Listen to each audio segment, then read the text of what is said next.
It's been a few months since the launch of the Nintendo Switch's first MMORPG, Elemental Knights Online R, and now we've got another, Cyberstep's Onigiri Online. As with Elemental Knights, Onigiri is a port of an older title. The original PC version launched in 2014. This video discusses my experience of playing the first 10 to 15 hours of the Nintendo Switch version. So please take it more as a first impressions video than as a detailed critique of everything the game has to offer. But I hope it will be useful for deciding whether or not to bother downloading and trying out Onigiri Online yourself.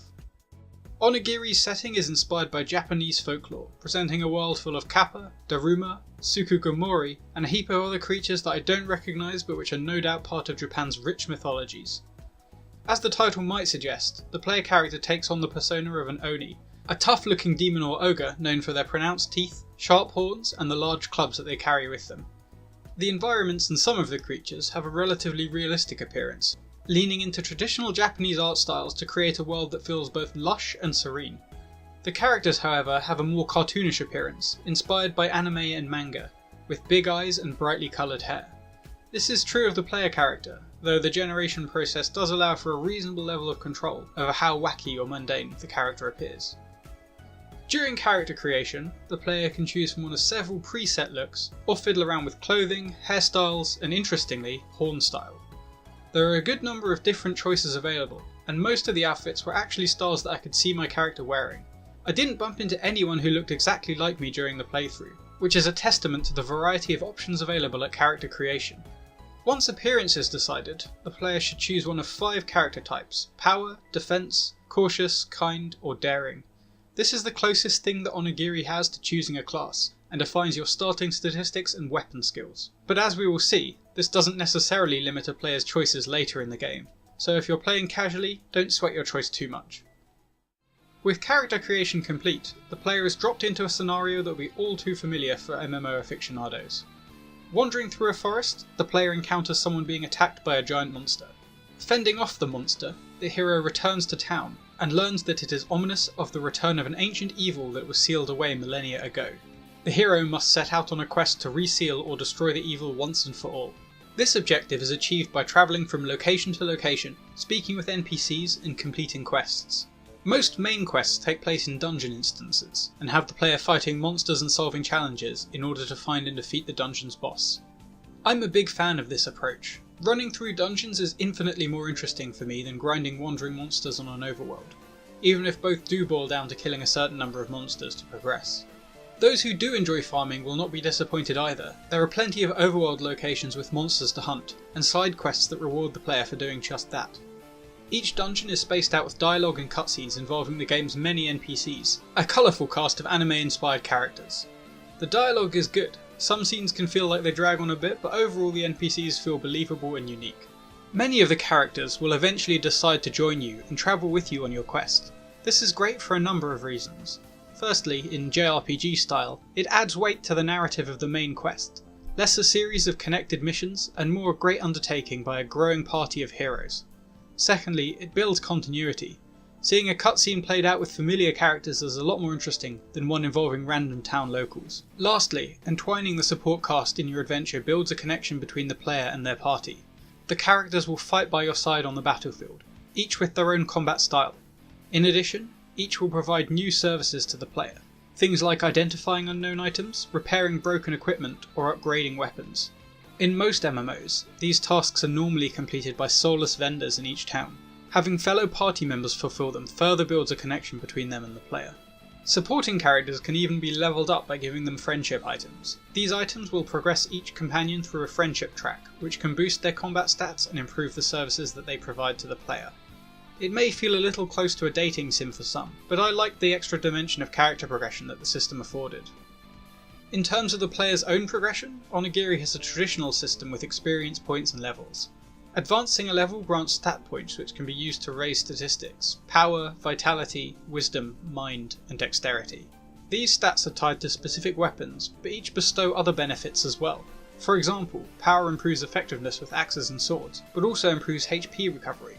So your starting class doesn't have such a big impact. If you make a warrior but then decide you want to use bows, you can just put some points into dex. There are probably optimum build strategies to work out, but from a casual perspective it doesn't feel like you get punished too hard for experimenting with your build. The stat system may be quite simple, but skills aren't. Skills are bound to weapons, and equipping a weapon grants access to the skills that it holds. Two otherwise identical weapons may provide a separate set of skills. Each individual skill has a rank, which is again individual to each weapon. A skill's rank can be improved with the help of a particular companion. Increasing a rank improves the skill's damage, but may have more drastic effects like increasing area of effect or even element. So even two identical weapons with identical skills may provide notably different benefits if their skills' ranks are different. Added to this, a character has their own level for each skill, which is increased by using a skill repeatedly. This level is carried over between different weapons, so it gets pretty complicated. Set aside these technicalities, and the combat system is pretty good. Fighting is fast-paced and involving. Melee combat sees the player dishing out fast, tactile attacks whilst fluidly dodging and blocking enemies. Ranged combat rewards precise accuracy. Using the shoulder buttons makes selecting and activating special skills easy. The skills themselves strike just the right balance, giving a big damage boost when needed, but not totally spammable at the expense of other attacks. Overall, the combat is great fun. The visceral pleasure of the hack and slash gameplay is supplemented with some depth through the skills and parry system. Next time I watch Sword Art Online and get a craving for some fast-paced MMO action, it's going to be Onigiri Online that I turn to.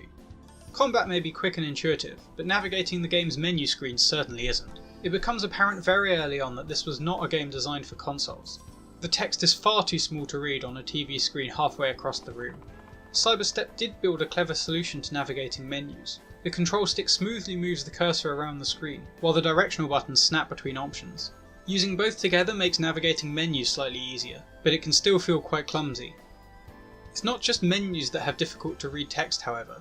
Dialogue boxes are white on grey. I didn't have trouble with this playing in handheld mode, but while docked I found myself squinting to make out the words. Eventually I got to the point where I stopped playing on TV mode at all, as I was just skipping past the dialogue rather than trying to make it out. It's a shame that I don't speak Japanese, as many of the cutscenes are fully voiced.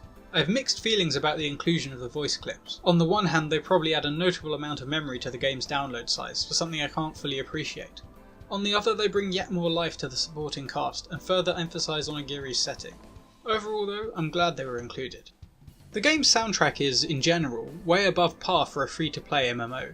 The Japanese folk music that plays while wandering through the towns and countryside lends so much to the feel of the game. Just as with the Japanese voice clips, the gentle rolling music evokes the feel of mythic Asia brilliantly. Meanwhile, dungeons have a much rockier soundtrack, encouraging you to rush into battle. These tunes are also good to listen to, but they feel strangely out of place with the game's aesthetic, bringing a much more western feel to the dungeon runs. I think this is indicative of a much larger problem that I have with Onigiri Online. It's aesthetically confused. Onigiri's rolling hills, pastoral farmland, and majestic shrines look great. I mean, the graphical quality is distinctly last gen, but you can forgive that of a free-to-play download. These environments feel like they could have come to life right out of an antique landscape painting or woodcut. But populating these environments with spunky anime characters diminishes a lot of the immersion. Don't get me wrong, I love the bright and cheery cast of characters, but they just don't mesh well with the setting. The same is true of the monsters. The more traditional looking creatures like the Daruma feel strange next to the floating Lucky Cats and other cartoony enemies that you'll also encounter. This is the tip of the iceberg though. There's the rocky dungeon music, the graffiti-like text that flashes up on screen, the friendship meters that look like they were drawn by a preschooler. Onigiri has so much great art, but it lacks a strong and consistent direction. Different styles are smushed together in a way that just doesn't quite work. It's not a major thing, and in fact I expect some people will enjoy it, but for some reason it really bothered me. Let's talk about bugs and lag. When the game was first released, there were a lot of complaints that the game was seriously laggy. This issue appears to have been more or less fixed now. I experienced some slowdown when first logging into the game, and when passing through heavily populated areas like the first town, but the game otherwise ran smoothly in both docked and handheld modes. I did encounter multiple glitches during the relatively short time I played the game, mostly things like visual disturbances or clipping problems. None of the bugs I encountered were too severe. The worst thing that happened was getting stuck inside a rock and having to reconnect to get free. But with a seriously large number of glitches present in the game, I can't help but wonder if there are any game-breaking problems lying in wait. So that's my take on Onigiri Online, a fun and fast-paced MMORPG with a cool Japanese setting. While there's certainly nothing wrong with it, I can't see myself sinking a whole lot more time into the game. There was just nothing about it that really grabbed me and got me hooked into playing it. It'll be my go-to MMO when I'm craving a bit of grinding, but I'll definitely not be striving to hit maximum level. But as a free-to-play game, it's totally worth downloading and trying for yourself. Enjoy wandering through the serene landscapes, visit the shrines and meet the characters. Whether you only stay for 5 hours or 50 is up to you. Thanks very much for watching. If you enjoyed this video, please consider sharing it with your friends. And special thanks to Daishi for suggesting Onigiri Online for review. If you have any games that you'd like me to take a look at, please let me know in the comments. You can watch my other videos via the links on the screen now, including my review of another Switch MMORPG, Elemental Knights Online R.